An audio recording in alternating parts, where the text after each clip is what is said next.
ഗ്രാമിക ന്യൂസിലേക്ക് സ്വാഗതം.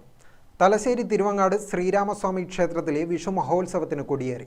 ശനിയാഴ്ച 8-നും 8:30-നും മധ്യേ ക്ഷേത്രം തന്ത്രി ബ്രഹ്മശ്രീ കുന്നത്തൂർ അമ്പഴപ്പിള്ളി മനശ്രീ കുമാരൻ ഭട്ടതിരിപ്പാടിൻ്റെ മുഖ്യ കാർമ്മികത്വത്തിലാണ് കൊടിയേറിയത്. ചടങ്ങിൽ നിരവധി ഭക്തജനങ്ങൾ പങ്കെടുത്തു.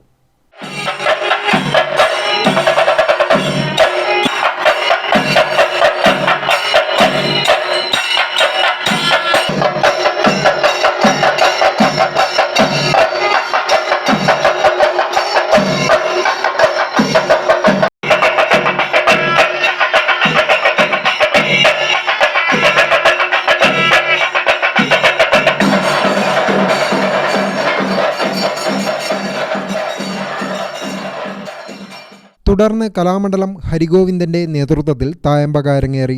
എല്ലാ ദിവസവും വൈകിട്ട് 6-ന് പഞ്ചാരിമേളത്തോടുകൂടി ഉത്സവ എഴുന്നള്ളത്ത്, ഓട്ടംതുള്ളൽ, നൃത്തനൃത്യങ്ങൾ, ഭജനഗാനങ്ങൾ തുടങ്ങിയ കലാപരിപാടികൾ ഉൾപ്പെടെ നിരവധി ചടങ്ങുകൾ നടക്കും. ഉത്സവം 20-ന് സമാപിക്കും. രാവിലെ 10-ന് ആറാട്ടിന് എഴുന്നള്ളിക്കൽ, ആറാട്ട് പൂജ, ആറാട്ട് തിരിച്ചെഴുന്നള്ളിക്കൽ, കൊടിയിറക്കൽ, തുടർന്ന് ഉച്ചയ്ക്ക് ആറാട്ട് സദ്യ, വൈകിട്ട് കളമെഴുത്തും പാട്ടും എന്നിവ നടക്കും. ഗ്രാമിക ന്യൂസ്, തലശ്ശേരി.